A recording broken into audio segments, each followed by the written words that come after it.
Good morning. My name is Lama Jigme Gyatso of the Buddha Joy Meditation School.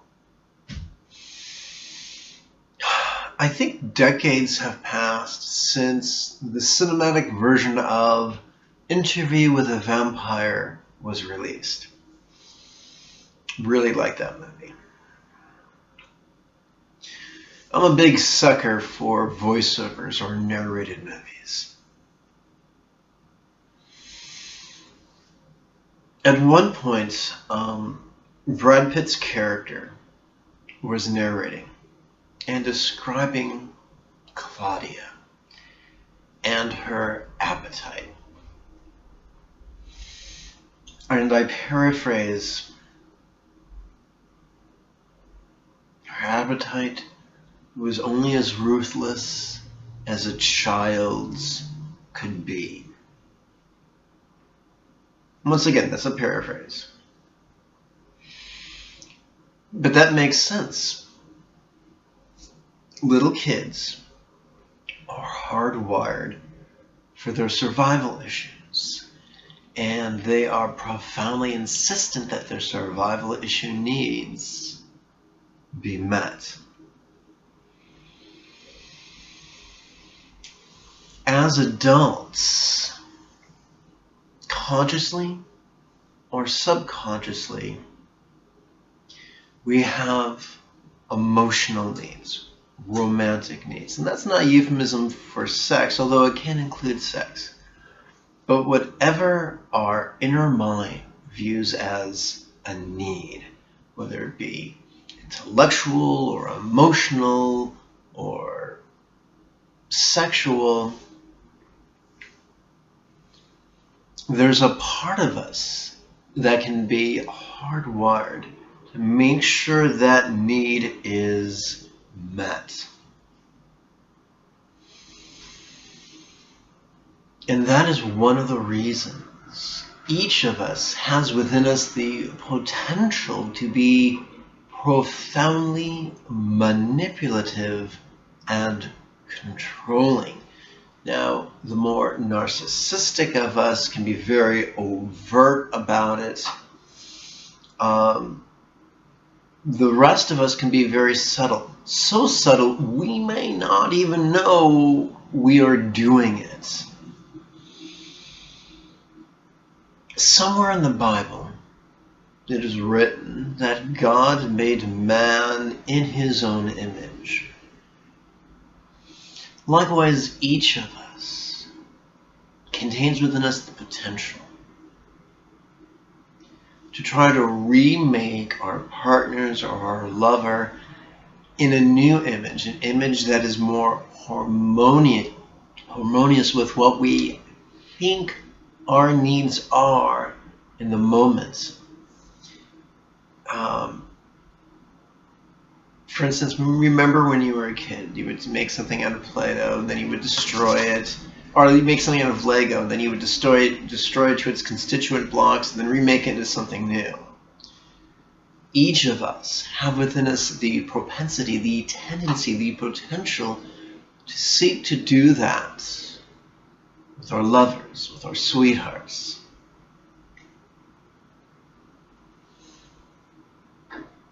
And so it's not a question of if we are manipulative, but how subtle our manipulative tendencies or overt they are, if they are intentional or unconscious, but they are there. And that, my friends, is part and parcel of the Yang path. In approximately in or around the 40th chapter of the Tao Te Ching, an ancient philosophical treatise,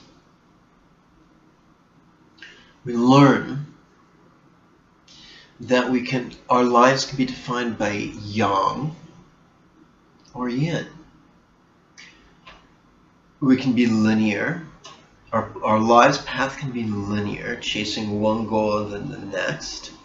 Our life's goal can be circuitous, like watching a dog sniff various bushes at the park.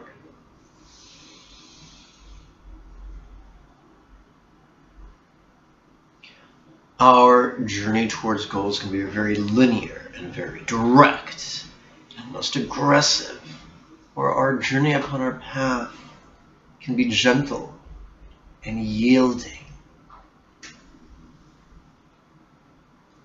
It's been my experience that the former, the yang path, the linear, aggressive path, lends itself to manipulative tendencies, whereas the circuitous path of yielding does not.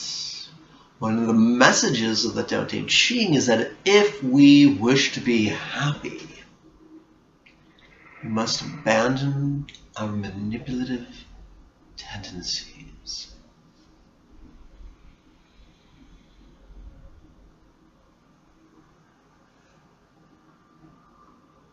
Part of being on the yang path, the linear aggressive path, is we see our needs, we see what may or what is not meeting our needs, what is opposing our needs, and we eliminate it from our life. We either modify it or eliminate it.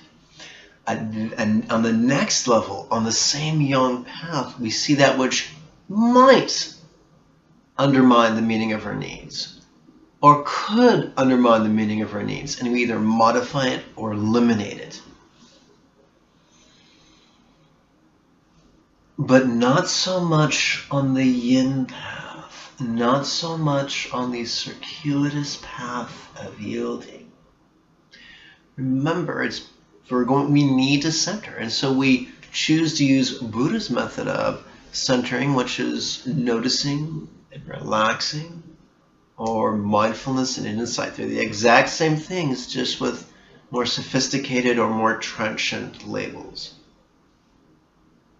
So on the yang path, when we notice something, we just jump into action. On the yin path, we notice something, we relax. Remember, in the 15th chapter of the Tao Te Ching, it is written, and I paraphrase, do you have the patience to wait until your mind settles and the water's clear and the solution arises on its own? On the yang path, we look for solutions. On the yin path, and this is subtle, on the yin path, we may, the recognition of an unmet need may come to us. The recognition of the need of a solution may come for us, but we don't seek the solution. The only thing we seek is centered spontaneity.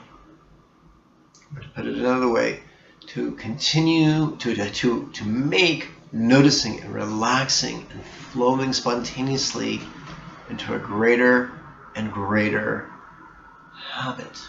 That is crucial if you're to be happy. If you're a Trekkie like me, if you're a geek like me, remember that in the original series, in the Trouble with Troubles, the Klingons were trying to get a rise out of Mr. Scott? Scotty, that's it. And they accused Kirk of being a tin-plated dictator with delusions of godhood. What a wonderful turn of phrase. Each of us can be like that.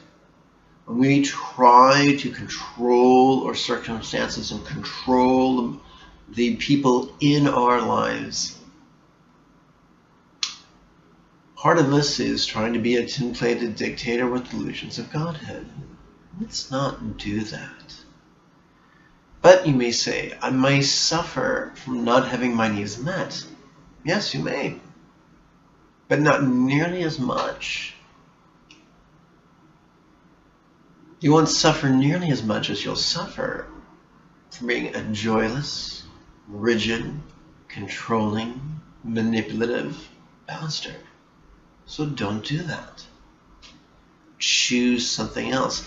If we feel manipulative and we resist that urge, does that make us hypocrite? No, that makes us brave. That makes us bodhisattva warriors, to be aware of our destructive impulses and relax and flow and let them throw their little temper tantrums in our mind or in our heart or in our body, but not give them free rein. To do that makes us bodhisattva heroes. And that's a very good thing. In conclusion, people are not Legos. We don't get to take them apart and remake them as it suits us. We're allowed to maintain our awareness of our needs, met or unmet. We're allowed to maintain our awareness of our fears that our needs will not be met. We're allowed to maintain our awareness that we need wisdom and guidance, and that there are solutions that we have not yet received to the problems at hand. But that awareness is not licensed to take action. It's licensed to notice and relax and set space for the spontaneity. And when we just take action for fear of being redundant, spontaneously, thoughtlessly. The thing is to speak, to speak, and to act without agenda, or with only the agenda of continuing to master centered spontaneity. That is our only agenda. Life will take care of itself in the most wonderful way. So how then, my friends, how do we proceed forward upon this path of centered spontaneity? By meditating in a very specific way every morning for an hour, every evening for an hour. I'll be glad to help you out for free using my videos. And of course, you're welcome to attend the next series of weekly webinars. The Tuesday series begins the 5th of April. And if you're in the Los Angeles area, you can meet with me in person. If not, you can attend class over your computer.